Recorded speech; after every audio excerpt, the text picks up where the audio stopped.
Assalamualaikum warahmatullahi wabarakatuh. Apa kabar bapak-bapak, ibu-ibu semua, sehat? Nabi Muhammad sallallahu alaihi wasallam Isra Mi'raj dari Masjidil Haram ke Masjidil Aqsa, naik ke Sidratul Muntaha dan kembali lagi ke kota Makkah Al-Mukarramah. Ayatnya sudah dibacakan qari kita tadi. Masjidil Haram, Masjidil Aqsa, Sidratul Muntaha, balik ke Makkah. Perjalanan saya dari Medan ke Padang, Jakarta, Makassar, Kolaka. Apa lagi? Komala. Takut salah baca Komala. Mudah-mudahan kita semua selalu diridhoi Allah Subhanahu wa taala.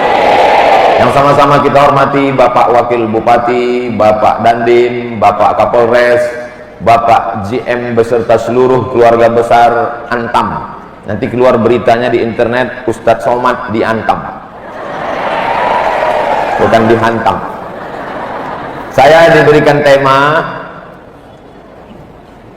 mari jadikan sholat sebagai cahaya kehidupan demi terwujudnya persatuan umat, rasa syukur serta peningkatan etos kerja di lingkungan perusahaan.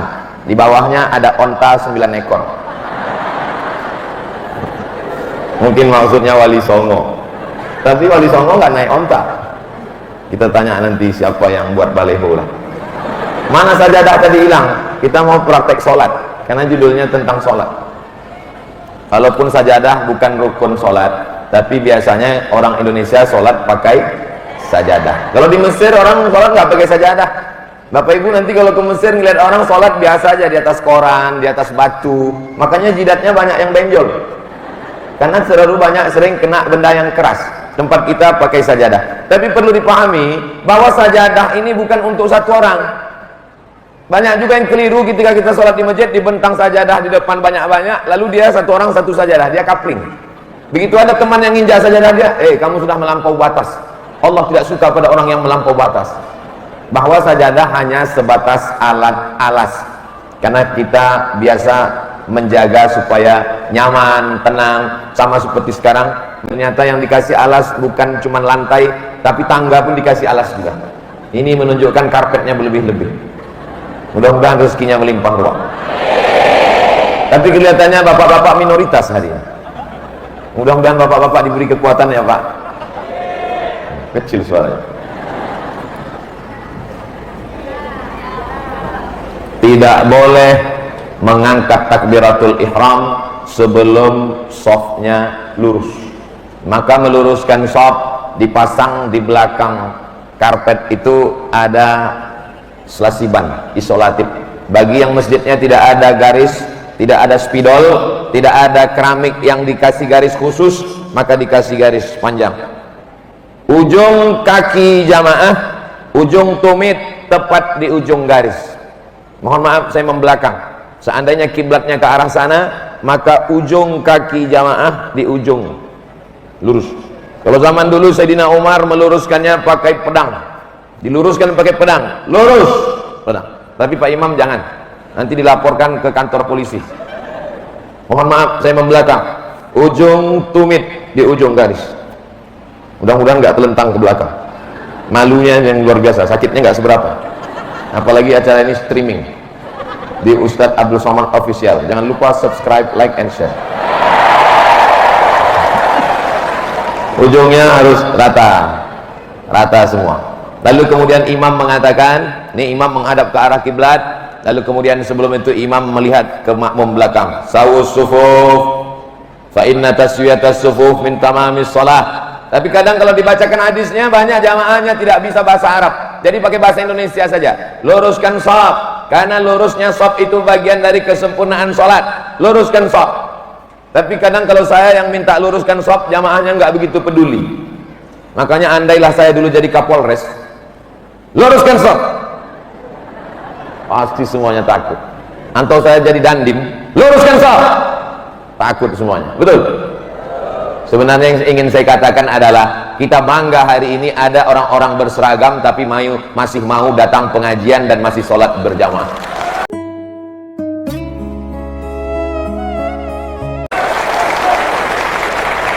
Nah, setelah lurus shaf barulah kemudian imam menghadap kiblat, dan orang yang di belakang imam adalah orang yang siap menggantikan imam. Mana tahu malaikat maut tiba-tiba datang. Jadi yang di belakang imam bukan sembarangan. Makanya kalau di Malaysia ada sajadah satu di depan, di belakang imam dikasih satu sajadah, imam cadangan. Supaya nanti mana tahu imam di depan sakit, atau wuduknya batal, atau meninggal dunia, jangan sampai yang belakang tolak-tolak. Kau bisa. Jadi begitu terjadi sesuatu, maka yang di belakang imam langsung menggantikan imam maju ke depan. Setelah itu barulah diangkat takbiratul ihram. Saya belajar sholat mengangkat takbiratul ihram, tangannya ke telinga, Allahu Akbar. Tapi mazhab yang lain kadang ada yang sampai bahu saja. Di antaranya teman-teman saya yang pakai mazhab Hambali. Mazhab cuma ada 4, Imam Hanafi, Imam Maliki, Imam Syafi'i, Imam Hambali. Imam Samudra dan Imam S. Arifin nggak masuk. Paling tua Imam Hanafi, meninggal tahun 150 Hijrah. Nomor 2 Imam Maliki, meninggal tahun 179 Hijrah. Nomor 3 Imam Syafi'i, meninggal tahun 204 Hijrah. Nomor 4 Imam Hambali, Ahmad bin Ambal, meninggal tahun 241. Bapak ibu yang nggak hafal namanya nggak apa-apa, nggak hafal tahunnya nggak apa-apa, nggak ditanya malaikat mungkar nakir nanti di alam kubur. Tapi bisa jadi ikut nanti ada tes di akhir, dan kabarnya yang bisa jawab berangkat umroh. Langsung semua mau ngapal. Enggak. Nah, lalu kemudian setelah ini, untuk apa Ustaz sebutkan 4 ini? Supaya kita jangan sampai kelahi cakar-cakaran saling menyalahkan di dalam masjid. Itu tujuannya. Coba lihat judulnya. Demi terwujudnya persatuan umat. Adam ini yang ada masih dalam satu umat. Ada yang ikut mazhab Hanafi, ada yang ikut mazhab Maliki, ada yang ikut mazhab Syafi'i, ada yang ikut mazhab Hambali. Jangan sampai kelahi antara tangan yang ke telinga dengan tangan yang di bahu. Ada beberapa kelompok jamaah sholatnya tangannya sampai ke bahu, Allahu Akbar, masih dalam 4 mazhab. Ada yang sampai ke telinga, Allahu Akbar, masih. Yang di luar 4 mazhab yang sampai ke atas, Allah. Nggak tahu saya itu mazhab apa. Tapi bagi perempuan lebih tertutup, lebih bagus. Nabi tidak ada membedakan laki-laki dengan perempuan. Sallu kama ra'aitumuni usolli. Salatlah kamu sebagaimana aku salat, kata Nabi. Tapi Nabi ada aturan khusus, lebih tertutup, lebih bagus. Antara yang 2, 1 sampai ke telinga, Allahu Akbar. Yang 1 sampai ke bahu, Allahu Akbar. Mana yang lebih tertutup? Bahu. Oleh sebab itu perempuan lebih bagus ngangkat tangan sampai bahu. Yang sampai, apalagi kipas anginnya dekat sampai bahu. Adapun bapak-bapak yang selama ini sholatnya sampai ke telinga, sah. Saya termasuk yang mengangkat sampai ke daun telinga, Allahu Akbar. Tapi saya tidak menyalahkan teman saya yang sampai ke bahu, Allahu Akbar. Jangan sampai nanti, kamu kenapa nggak sholat ke masjid? Saya nggak mau ke masjid karena saya biasa sampai ke telinga, imam sampai ke bahu, beda dengan saya. Kelahi gara-gara ini sampai keluar masjid, malu kita kepada orang yang tak sholat. Oleh sebab itu maka temanya tertulis terwujudnya persatuan umat. Saya nunjuk tulisan, sebetulnya saya sedang nunjuk foto saya, bagus sekali juga. Setelah angkat tangan, sekarang meletakkan tangan, Allahu Akbar. Saya pakai mazhab di atas pusar, di bawah dada. Mohon maaf, sorban saya buka, baju tidak.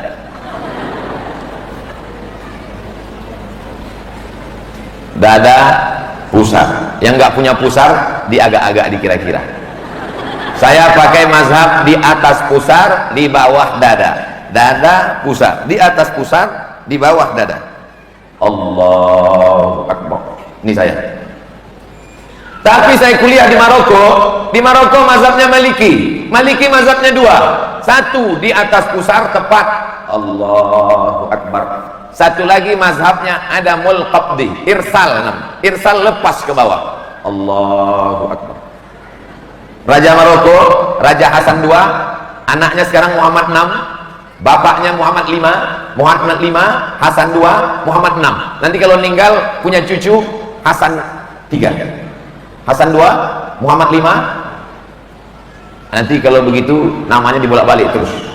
Nama saya Abdul Somad, anak saya Mizian Haziq. Nanti Mizian punya anak Somad II.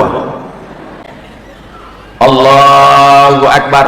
Saya pakai mazhab ini. Orang Maroko mazhabnya dua, satu tepat di atas pusar, Allahu Akbar. Satu lagi irsal lepas ke bawah, Allahu Akbar. Sedangkan mazhab Hanafi Turki, kalau Bapak Ibu tonton film Turki Muhammad Al-Fatih, ketika dia mau perang membebaskan kota Konstantinopel, dia sholat dulu. Tonton filmnya, ada di YouTube, beli paket 4 GB. Tangannya di bawah pusar, Allahu Akbar, di bawah pusat. Sedangkan sifat salat Nabi Syekh Albani ala sadri, di atas dada, Allah. Sedangkan mazhab Syafi'i versi 2 di atas jantung hati sebelah kiri, Allah. Pernah lihat orang salat tangannya gini?